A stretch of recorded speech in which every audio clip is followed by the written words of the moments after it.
Okay, everyone, let's solve this problem for Monday. This is the scale drawing problem. It says that 1 centimeter represents 2 3/4 feet, and if the length of the kitchen is 4.5 centimeters on the scale drawing, what is the actual length in feet of the kitchen? So, since this is scale drawing, you are given this is a ratio problem, equivalent ratio problems. So,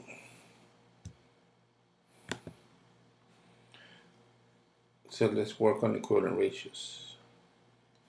This is one ratio. This is another ratio. So on the given, you're given this. This is 1 centimeter represents 2 3/4 feet, right? So I have a ratio. I would like to put the unit rates here. This is 1 centimeter, and I'll put the 2 3/4 on top as a numerator. Uh, Remember, pay attention to units. This one has to do with feet, and it's saying that this is 1 centimeter. The other given is telling you that the length of the kitchen is 4.5 centimeters. So this is where you put the other 4.5 centimeters. This corresponds to feet. So this numerator also has to be feet. The actual question is what is the actual length in feet of the kitchen? So what is the actual length? This is what we don't know. This is my question, and this is what I need to find out. There's many ways to solve these problems. One of the ways is, remember that uh, 1 times something equals 4.5.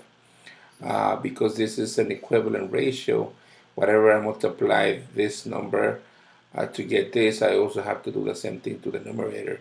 So 1 times 4.5 will equal to 4.5. So that means that for 2 3/4, I also have to multiply it times 4.5. Or you can do cross multiplication. Remember, we did this also. If you forgot how to do this, check your notes. Um, this multiply 1 times x, that is 1x equals to this other multiplication, 2 1/3 times 4.5. This multiplication is equal to this multiplication. Please review one of the videos on the resources that has to do with equivalent ratios to remember this.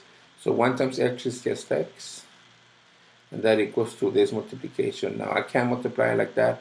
I need to change it into improper fractions where I have to multiply this and then add this.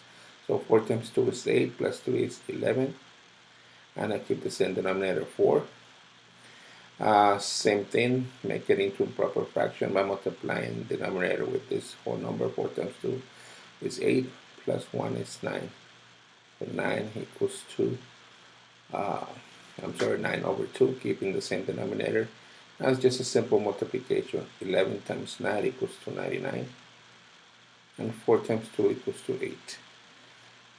I have to simplify to show what x is. 99 divided by 8, 8 goes into 99 12 times.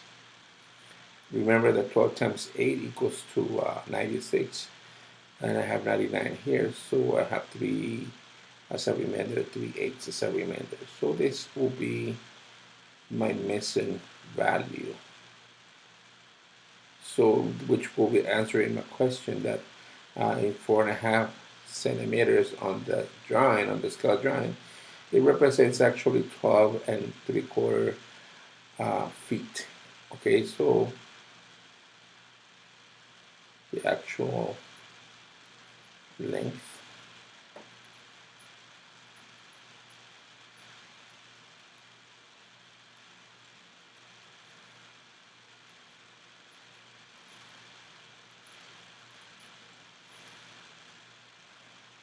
All right. Okay. Okay, let's continue with this question number 2 from Monday's Duna. A negative 2. A negative 2 plus 9. Remember when they had different signs, you had to subtract and keep the sign of the larger absolute value. In this case, the difference between 7 and I mean, 9 and 2 is 7, and and the larger absolute value is 9, which has a positive sign. So this is a positive answer. For negative 8 plus negative 8.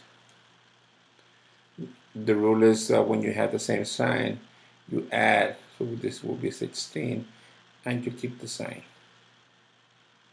Okay, this is like saying you go eight steps back plus another eight step backs. A total of steps backs will be 16. So it makes sense that you add them. The next question is a negative 4 plus negative 6 plus 10. From left to right, when you add these two same signs, you get negative 10 plus 10. And remember, this is the case when you add negative 10 plus 10, you get a 0. Okay, so my answer for this will be 0. Last question is 5 plus 7 plus negative 11. Remember, from left to right, this is 12 plus negative 11, which equals to the difference between these two, which is 1. Since 12 is a greater absolute value, we keep the answer positive. All right, thank you. See you next time.